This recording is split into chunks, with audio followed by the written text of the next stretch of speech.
কাজের হচ্ছে লেখা যায়। আবার অন্যান্য যে ফর্মেট গুলো আছে মানে আছে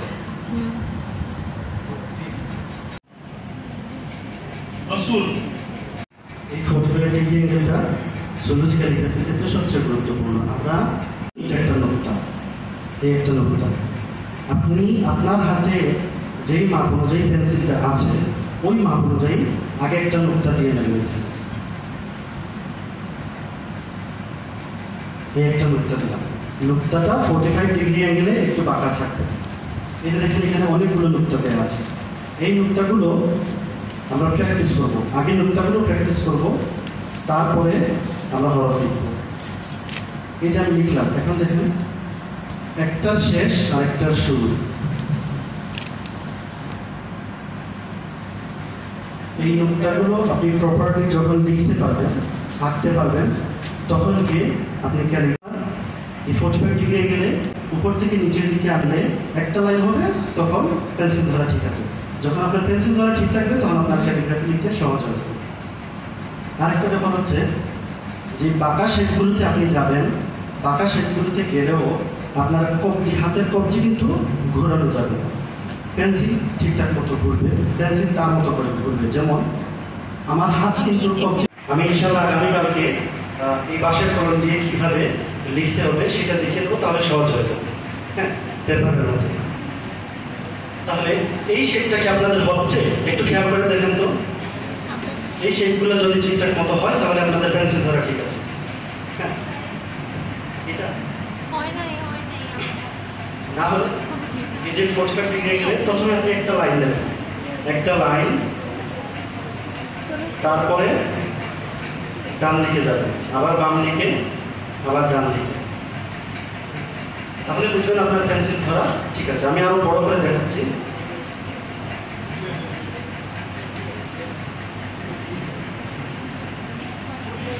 আমি কিন্তু কবজি ঘুরে নাই, একদম কবজি ঘুরে নাই, শুধুমাত্র পেন্সিলটা মুভ করছি। এইটাই হচ্ছে আপনার ক্যালিগ্রাফির জন্য সবচেয়ে গুরুত্বপূর্ণ। এরপরে আমরা আলিফটা লিখবো। আলিফ বেসিক নিয়ম অনুযায়ী সুলুসের ক্ষেত্রে 7 নুক্তা পরিমাণ লম্বা হয়, এটা হচ্ছে বেসিক। কিন্তু এখানে দেখা যাচ্ছে আলিফটাকে 10 নুক্তা পর্যন্ত লম্বা করা হয়েছে। সো আমরা হ্যাঁ, বেসিক নিয়ম অনুযায়ী আলিফটা হচ্ছে 7 নুক্তা লম্বা, আর বাটা হচ্ছে হ্যাঁ, বাটা হচ্ছে 6 নুক্তা চওড়া হবে। বাতে আমরা যখন যাবো তখন বেসিকলি সহজে বুঝতে পারবো।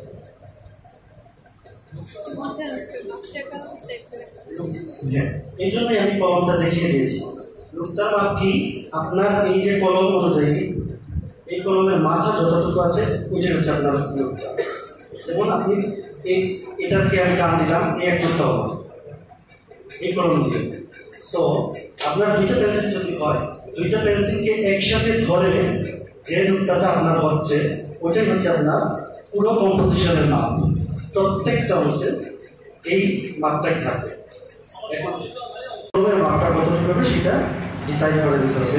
সেই জন্য আমি একটা ক্যানভাসের গোড়ায় দুইটা লাইনটা এইভাবে, তারপরে আমি যেই মাপ অনুযায়ী ক্যালিগ্রাফি কম্পিউটার আমার চার্জটা বা ক্যানভাসের মাপ অনুযায়ী মিডল স্কেলে একটা কর্নার যদি আমরা একটা কনস্ট্রাকশন করতে চাই, তখন একটা নুক্তা দিয়ে দিলাম, তারপর আমি লিখতে চাই মাপ নেব, তাহলে আমার আগে আমার বাকি কলমের মাপটা কতটুকু হবে সেটা শুরু করছি, ডিসাইড করে দিতে হবে। সেই জন্য আজকে মাত্র দুইটা হরফ দেখাবো, তারপরে বলছি এই একটা আলিফ একটা নুক্তা দিলাম 45 ডিগ্রি গেলে, এই আলিফটা হবে এই একটা নুক্তার ভেতরে। দেখেন স্লাইডের মধ্যে দেওয়া আছে, এই একটা নুক্তা যতটুকু বডি পাওয়া যায় এই বডির ভেতরে আলিফটাকে লিখতে হবে। এখন আমরা এই নুক্তা সেই নুক্তার মাপ অনুযায়ী এই দিক থেকে নুক্তা দেওয়া শুরু করবো, 7টা নুক্তা দিয়ে নেব। নুক্তাগুলো সবগুলো একই মাপের হতে হবে, তখন কি আপনার হরফগুলো পারফেক্ট হবে।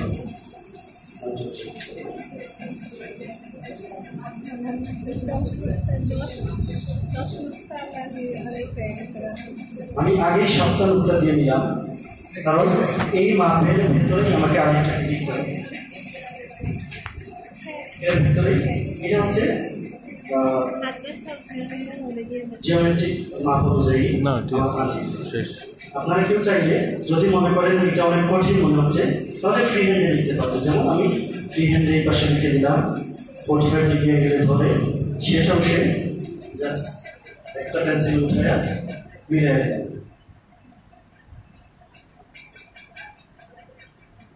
একটু বাঁকা করে এই কর্নারটাকে একটা পেন্সিল দিয়ে মিলিয়ে দিলাম। এটা আমি এখানে দেখাবো। এখন আমরা আরেকটা শুরু করব, যেখান থেকে উপরের নোটটা শেষ হয়েছে এই কর্নারে বাম দিক থেকে শুরু করে সোজা নিচে দিতে যাবো। হ্যাঁ,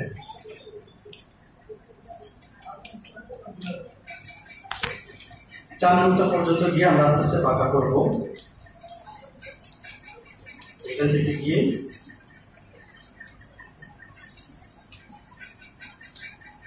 এখন আমি কিন্তু আশা করি দেখতে পাচ্ছি একটু কম দেখতে পাচ্ছি।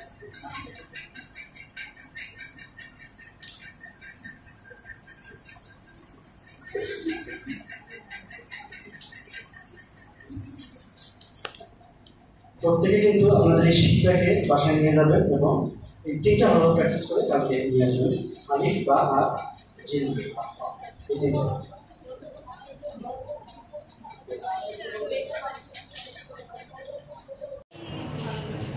তাই না? বৃষ্টি হবে নাকি রে আজকে? ও বাবা, ঈশ্বরে কিস ছিল, আমি সেটা হেলাম দিতে গেছিলাম জানো, আর পড়ে যাইতেছিলাম। এরা কারেন্টের সুইচেও দেখো আঁকাইছে ওই সেটাই সুন্দর সুন্দর লাগতেছে রে পদ্ম ফুলগুলা।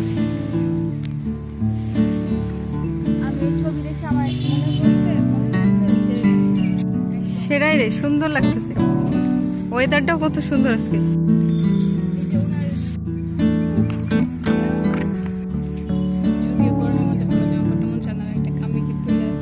সুন্দর লাগতেছে, চলো আমরা যাই, চলে যাই। ওই যে চলো ওখানকার সেটাই কত সুন্দর দেখা যাইতেছে রে, ফুল বাগানটা অনেক সুন্দর রে।